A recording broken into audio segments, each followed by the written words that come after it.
the cause of the Gulf oil disaster. So far this week, he's survived a trip to the White House to meet an angry President Obama and a verbal assault on Capitol Hill. Should Tony Hayward be fired? Well, joining me now is John Hofmeister, the former president of Shell Oil. He also is the author of Why We Hate the Oil Companies. John, thanks for being with us. You can offer some really interesting perspective on this. First, I want to ask you, if you were in that testimony yesterday, what would you have said and done? Well, I've been there about 6 different times, Lynn, and each time you go, you need to have a plan.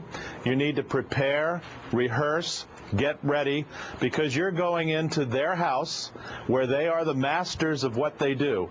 They know how to ask the questions. They're professional communicators, and when you're a CEO of a company, you're out of their league when it comes to competing in that kind of a format. So you really have to go in with an open mind as to how you're going to play it out.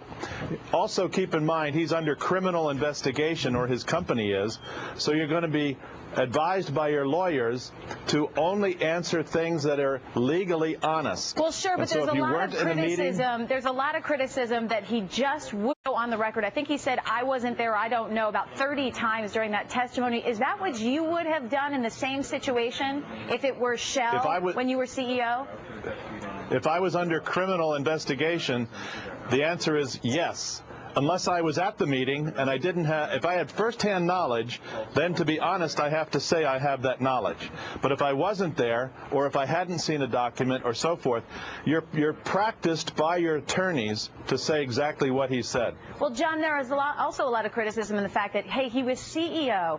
How could he not know or have been privy to the information that he was being questioned about? Do you think he should be fired? Does that make for a good CEO? Well, the CEO of a major, super major, I should say, has 80,000 employees. There are hundreds, if not thousands, of meetings taking place all over his company in a given week. It's not possible for a CEO to know everything that's going on at every level of production. He has a downstream business, an upstream business, a natural gas business. He has to be all things to all people, but he can't be the master of everything.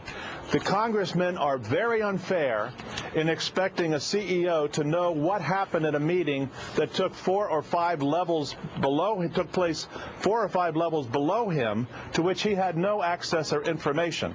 They don't understand what a CEO does. John Hofmeister, thank you very much for all of your perspective on this. We appreciate it. Thank you. Well, for the latest headlines on the situation in the Gulf, you can head to our website.